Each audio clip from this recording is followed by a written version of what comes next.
Hello everyone, welcome back again. I am Professor Salim Mullah from PG Macaulay College of Engineering, Macaulay, Pune. In the last video lecture, we were seen about the differential equation for deflection. In that case, we have determined the value of m, that is the moment E is equal to EI d square y by dx square. Okay, that is the moment at any section on the beam is equal to EI. EI means what? Flexural rigidity.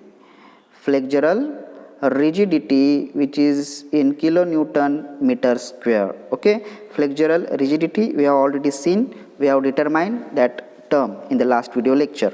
Now today we will learn about the Macaulay method, which is generally used to determine the slope and deflection at any point on the beam.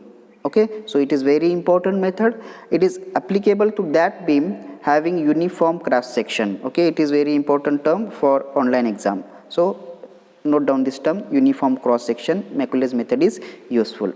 In this method, what we need to work on, we need to determine the bending moment at any section and which is expressed in a systematic way. Macaulay's method में क्या determine करना होता है? Bending moment.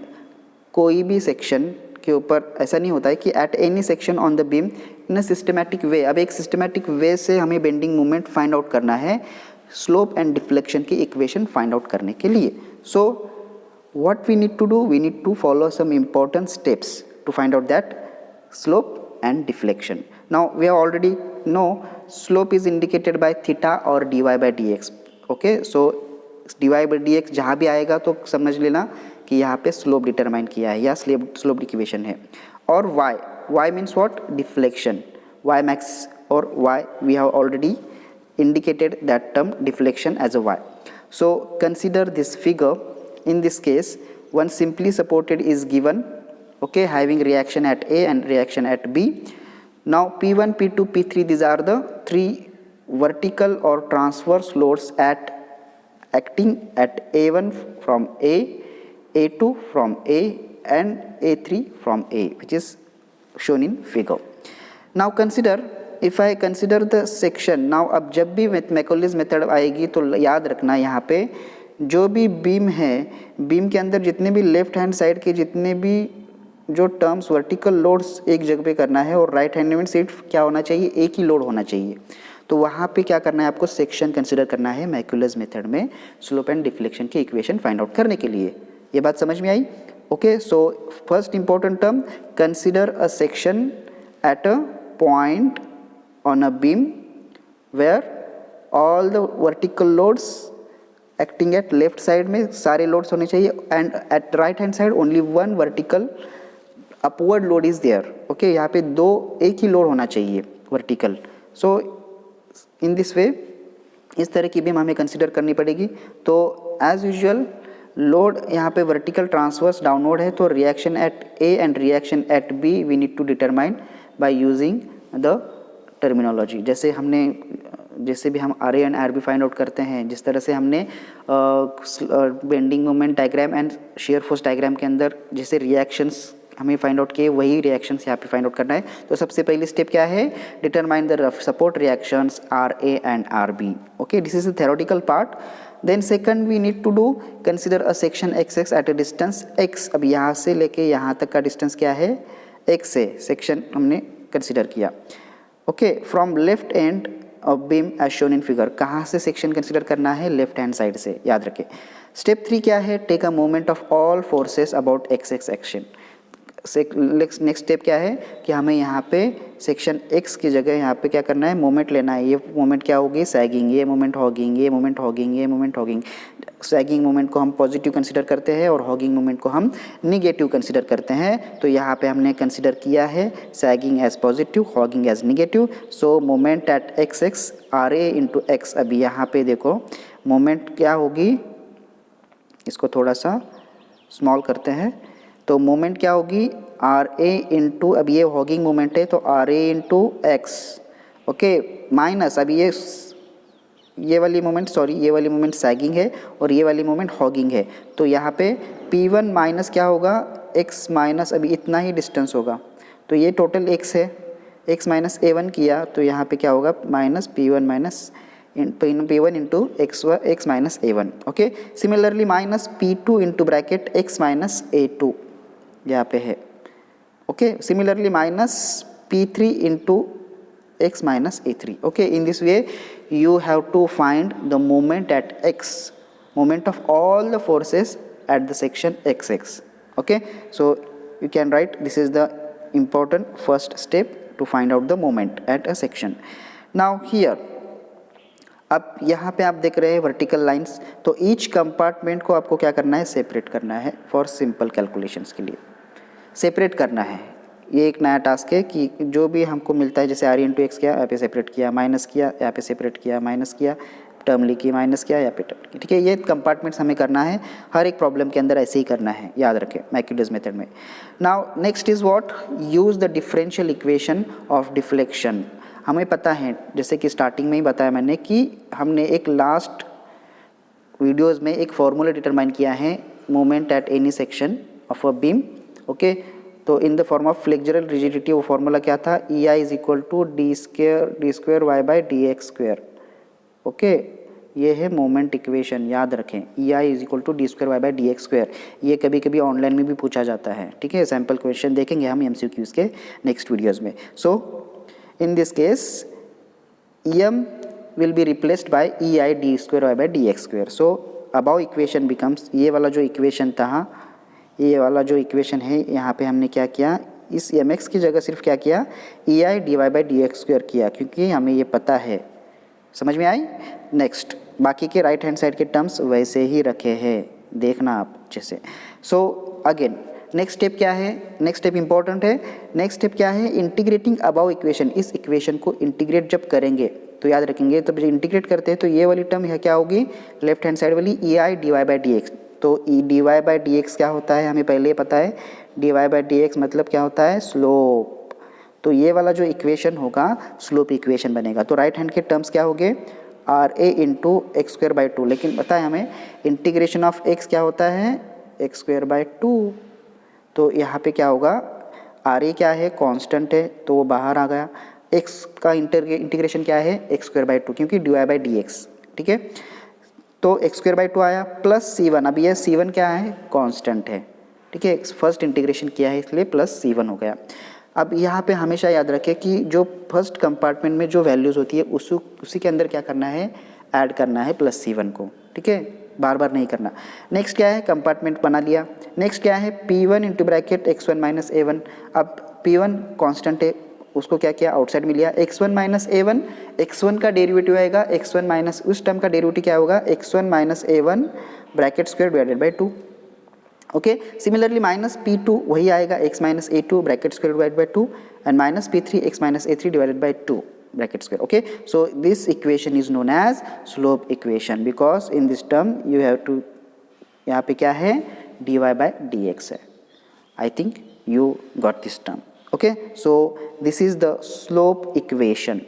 अब इसी equation को जब हम और एक बार इंटीग्रेशन करेंगे तो वो होता है डिफ्लेक्शन इक्वेशन. ठीक है, again integrating the above equation, this is the step 5 में जो इक्वेशन है उसको इंटीग्रेटिंग फिर से करना है, then we will get the deflection equation. So this term will becomes E I Y, जैसे कि y को हमने क्या किया है, डिफ्लेक्शन इंडिकेट किया है. सो राइट हैंड साइड की टर्म क्या होगी, आर ए इंटू, अब यहाँ पे एक्स स्क्वायर का फिर से इंटीग्रेशन किया तो क्या होगा, एक्स क्यूब डिवाइडेड बाय 3 आता है.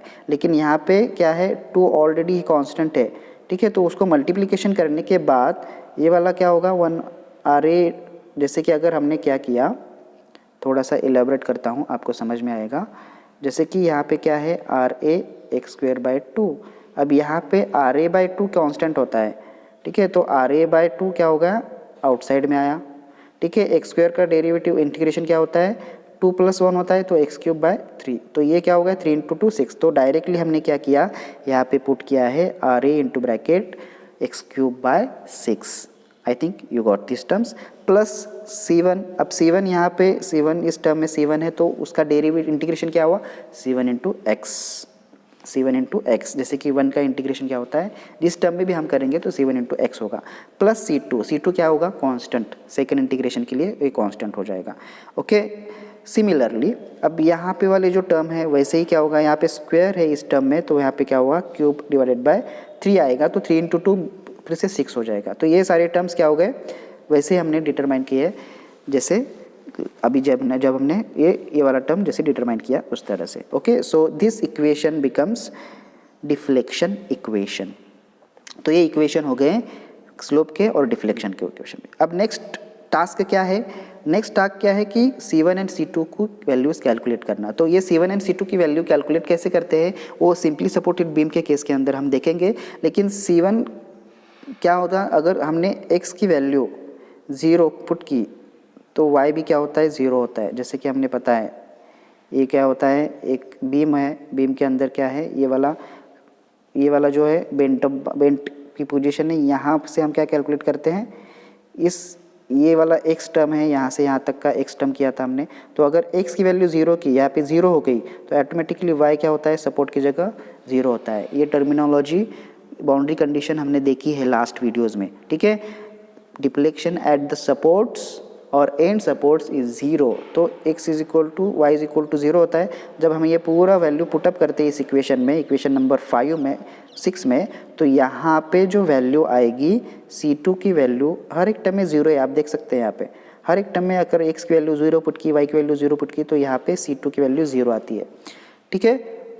ओके, सिमिलरली C1 की वैल्यू हम फाइंड आउट करेंगे, x is equal to L करेंगे, लेकिन वहाँ पे भी अभी नेक्स्ट एंड के वहाँ पे एक L है ना, टोटल L है, ये y भी क्या रहेगा, सपोर्ट के अपन 0 होगा। नेक्स्ट टाइम ये यूटिलाइज करेंगे और C1 की वैल्यू कैलकुलेट करेंगे। ओके, सो वो C1 और C2 की वैल्यू जब हम कैलकुलेट करते हैं तो वो इक्वेशन, इसी इक्वेशन में हम पुट करेंगे और y की वैल्यू फाइंड आउट करेंगे एज अ डिफ्लेक्शन, और इस इक्वेशन में फॉर स्लोप के लिए फाइंड आउट करेंगे, ठीक है। So I think you got this terms and this is the end of Macaulay's method. ये सब फाइंड आउट करने के बाद मैक्यूलस मेथड खत्म हो जाएगी, ठीक है। समझ में आया? तो सबसे पहले हमें क्या करना है, जो भी हमें बीम दी जाएगी, सिंपली सपोर्टेड होगी, कैंटिलीवर होगी, कोई भी होगी, तो सबसे पहले हमें क्या करना है, उसके रिएक्शंस फाइंड आउट करने हैं, नेक्स्ट मोमेंट लेना है, ठीक है। उसके बाद में जो मोमेंट आएगा उस मोमेंट को कन्वर्ट करना है EI dy² में, ठीक है। उसके बाद में हमें इंटीग्रेशन लेना है। जब हम फर्स्ट इंटीग्रेशन लेते हैं तो हमें स्लोप इक्वेशन मिलता है, उसी इक्वेशन का हम सेकंड इंटीग्रेशन लेते हैं तो हमें डिफ्लेक्शन इक्वेशन मिलता है। C1 एंड C2 की वैल्यूज़ कैलकुलेट करनी है और स्लोप एंड डिफ्लेक्शन की वैल्यूज़ फाइनली फाइंड आउट करने हैं, ठीक है। ये इंपॉर्टेंट टास्क था इस मेथड में। तो नेक्स्ट इंपॉर्टेंट टर्म है Macaulay's method for simply supported beam. तो जैसे कि हमने यहाँ पे एक सिंपली सपोर्टेड बीम दिया है, AB एक सिंपली सपोर्टेड बीम है which is loaded at a center, okay, P, okay, at L/2 from point A, okay, RA and RB with the reactions. अब इसी डायग्राम को अगर हमने इस तरह से ड्रॉ किया, जिसके अंदर हमने एक इलास्टिक कर्व भी दिखाया है जो डिफ्लेक्शन होने के बाद का होता है। वाई मैक्स मतलब क्या होता है, deflection at the centre. y यहाँ पे 0 होता है, यहाँ पे भी वाई मैक्स 0 होता है। थीटा a मतलब slope at a, theta b मतलब स्लोप एट b, ठीक है। तो इसी के लिए हम क्या करेंगे, अब कैलकुलेशन करेंगे। जैसे कि सबसे पहली मेथड क्या है, RA एंड RB के फाइंड आउट करना। अभी सिंपली सपोर्टेड बीम के लिए RA एंड RB क्या होता है, P/2 होता है, तो डायरेक्टली हमने P/2 लिया। मोमेंट अबाउट x सेकंड क्या है कि हमें एक सेक्शन कंसीडर करना है, राइट हैंड साइड का जो सपोर्ट है उसी के लेफ्ट में एक सेक्शन कंसीडर करना है और मूवमेंट की वैल्यूज़ फाइंड आउट करनी है। जब हम मूवमेंट की वैल्यूज़ फाइंड आउट करेंगी तो कुछ इक्वेशन इस तरह से आएगा, mx इज इक्वल टू, जैसे कि पता है हमें EI d² है, तो डायरेक्टली हमने लिया एक स्टेप मतलब कम करने के लिए, तो यहाँ पे RA into x minus P into x minus L/2। जब आप यहाँ पे इस फिगर को ऑब्जर्व करेंगे तो आपको समझ में आएगा, यहाँ पे x लिया है, RA इंटू मतलब sagging moment, RA into x minus P into अब एक्स माइनस L/2 किया, तो यहाँ पे इस वैल्यू को आप अच्छे से देख सकते हैं, ठीक है। तो ये वैल्यू आ गई, तो इसको हमने यहाँ पे डायरेक्टली ये टर्म में लिख लिया। सेकंड केस क्या करना है, हमें इंटीग्रेशन लेना है स्लोप इक्वेशन के लिए। तो जब हम इंटीग्रेशन करते हैं तो कुछ इस तरह का इक्वेशन आ जाता है, ठीक है। थोड़ा सा ऑब्जर्व करेंगे तो आपको ये सारी चीज़ें समझ में आ जाएंगी। ये वाला इंटीग्रेशन किया तो यहाँ पे इस तरह से कुछ इक्वेशन आता है, उसको हमने क्या किया, स्लोप इक्वेशन लिया। सिमिलरली डिफ्लेक्शन इक्वेशन के लिए हमें इस टर्म को हमने इंटीग्रेशन किया, तो यहाँ पे इस तरह से कुछ वो वैल्यूज़ आ गए, ठीक है, आप देख सकते हैं यहाँ पे। ठीक है, बस यहाँ पे अच्छे तरह से आपको कैलकुलेशंस करने हैं। ठीक है, केयरफुली उन वैल्यूज़ को पुटअप करना है और इंटीग्रेशन यहाँ पे दिया है। आप इस वीडियो को पॉज करके यहाँ पे इंटीग्रेशन किस तरह से किया है ये आप देख सकते हैं। नेक्स्ट ये वाला इक्वेशन आपको मिल जाएगा, डिफ्लेक्शन इक्वेशन। अब इम्पॉर्टेंट टर्म क्या है, हमें कुछ बाउंड्री कंडीशंस यहाँ पे अप्लाई करनी होती है find out C1 and C2 की वैल्यूज़ फाइंड आउट करने के लिए। Okay, so important term is what, first when case 1 क्या है, when x is equal to 0 y is equal to 0। जैसे कि हमने बताया कि जब x की वैल्यू यहाँ पे 0 लेगी तो y क्या होता है, slope eight the supports is 0। तो यहाँ पे C2 की टर्म्स अगर हमने इस इक्वेशन में पुटअप की, इस इक्वेशन में हमने पुटअप की तो इस वैल्यूज़ में C2 की टर्म क्या होती है, 0 आती है। कहीं पे भी हमने x यहाँ पे 0 पुट किया, यहाँ पे 0 पुट किया, यहाँ पे 0 पुट किया तो सारे वैल्यूज़ क्या होती है, 0 आता है। तो C2 की वैल्यू इस टर्म में 0 होती है। ठीक है, इसको याद रखें। नेक्स्ट टर्म क्या है, when x is equal to 1, अब x is equal to L होता है टोटल, तो यहाँ पे y is equal to again 0 होता है, slope at support is 0। So जब हम इस इक्वेशन में पुटअप करते हैं, इसी इक्वेशन में, क्योंकि इस इक्वेशन में हमको पता है C2 की वैल्यू हमने 0 पुट करना है, तो इसी वैल्यू में पुटअप किया तो यहाँ पे आपको C1 की टर्म कुछ इस तरह से मिल जाएगी। थोड़ा कैलकुलेशन आपको ज़्यादा करना पड़ेगा, पॉज करके वीडियो देख लीजिए। ठीक है, यहाँ पे आप इस तरह से ये वैल्यूज़ आप पुटअप करेंगे, थोड़ा सा आपको देखना पड़ेगा। ठीक है, तो लास्ट में C1 की वैल्यू माइनस PL²/16। सम ऑथर P की जगह W लिखते हैं, तो ये इक्वेशन कैसे हो सकता है, -WL²/16। ओके, तो C1 की वैल्यू और C2 की वैल्यू मिल गई। C1 is equal to -PL²/16 and C2 is equal to 0। ये सारे इक्वेशन हमके क्या करना है, एक इक्वेशन में फाइंड पुटअप करके हमें डिफ्लेक्शन एंड स्लोप की वैल्यूज़ फाइंड आउट करनी है। अब ये इक्वेशन हम इक्वेशन नंबर 2 जो स्लोप का इक्वेशन है, ठीक है, उसमें C1 और C2 की वैल्यू पुटअप करेंगे, तब ये वैल्यू यहाँ पे इस तरह से पुटअप करेंगे। ये देख सकते हैं आप, ये वाला इक्वेशन, यहाँ पे C1 की जगह पे हमने -PL²/16, C2 की वैल्यू 0 थी तो डायरेक्टली 0 पुटअप किया।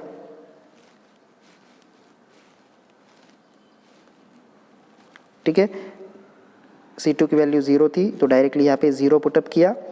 ओके, सो यहाँ पे ये वाला टर्म देख सकते हैं आप, dy/dx is equal to 1/EI। ये वाला टर्म थोड़ा सा इधर ले लिया और जो भी इनर साइड वाले टर्म से ऐसे के वैसे रख दिए, इसके कैलकुलेशंस कर दिए। अब यहाँ पे slope at a that is when x is equal to 0, तो यहाँ वाले सारे टर्म जो होते हैं, ये वाली टर्म भी 0 हो जाएगी, ये वाली टर्म भी 0 हो जाएगी। ठीक है, तो dy/dx is equal to 1/EI। ये वाली टर्म्स थोड़ा सा यहाँ पे इसको, ये वाला टर्म 0 आ जाएगा, ये वाला टर्म 0 आ जाएगा और लास्ट में dy/dx at a that is the support deflection at a will be -PL²/16EI। ये होता है स्लोप इक्वेशन एट a। अब इसी को अगर हमने if x is equal to L put किया, वहाँ पे 0 पुट किया था, तो slope at b will be, यहाँ पे माइनस है तो यहाँ पे सिर्फ प्लस आ जाएगा। सिर्फ वही कैलकुलेशन से, वो वीडियो को पॉज करके आप देख सकते हैं। तो slope at b becomes PL²/16EI। Got it, and this is the slope equation at b। अब डिफ्लेक्शन इक्वेशन फाइंड आउट करना है, तो डिफ्लेक्शन इक्वेशन के लिए हमें क्या वैल्यूज़ पुटअप करनी है, सेकंड इक्वेशन में हम पुट करेंगे जहाँ पे स्लोप डिफ्लेक्शन हमने फाइंड आउट किया है EI y के टर्म वाला, तो वहाँ पे C1 एंड C2 की वैल्यू पुटअप करेंगे। तो C2 0 है और C1 क्या है, -PL²/16 है, तो यही वैल्यू पुटअप की है यहाँ पे। ठीक है, आप देख सकते हैं वीडियो पॉज करके किस तरह से कैलकुलेशंस किया है। ठीक है, तो y becomes 1/EI P/12 L/2 bracket cube -PL²/16 L/2 into P/2 L/2 minus जहाँ पे वैल्यूज़ क्या है।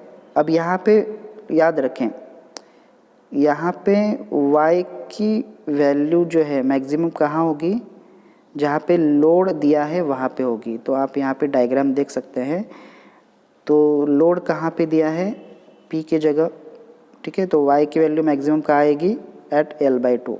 तो y की वैल्यू जो इक्वेशन है, उस इक्वेशन में हम क्या करेंगे, x की वैल्यू L/2 पुटअप करेंगे और y की वैल्यू फाइंड आउट करेंगे। तो यहाँ पे आप देख सकते हैं x की वैल्यू हमने L/2 पुटअप की है और उस तरह से कैलकुलेशंस की है। जब हम कैलकुलेशंस करते हैं तो एट द एंड एक फॉर्मूला मिलता है y is equal to minus P L cube upon 48 E I, इसको हम minus W L cube upon 48 E I भी लिख सकते हैं। सम ऑथर्स w पुटअप करते हैं p के जगह, ठीक है। तो ये वैल्यू कभी कभी ऑनलाइन एग्जाम में आती है, तो कन्फ्यूजन नहीं होना, p और w is equal to load होता है। So this is the maximum deflection equation at c। Okay, तो लास्ट में हम देखेंगे slope at a becomes p minus P L square upon 16 E I, slope at b becomes plus P L square upon 16 E I and deflection at c that is P L cube upon 48 E I. तो जब भी online exam के अंदर एक question पूछा जाता है in simply supported beam the maximum deflection at the mid span is equal to कितना होता है, minus W L cube upon 48 E I, minus W L cube upon 48 E I इतना होता है, और minus P L cube upon 48 E I होता है, ठीक है। तो ये याद रखें, ऑनलाइन एग्जाम के लिए ये पूछा जा सकता है। Got it.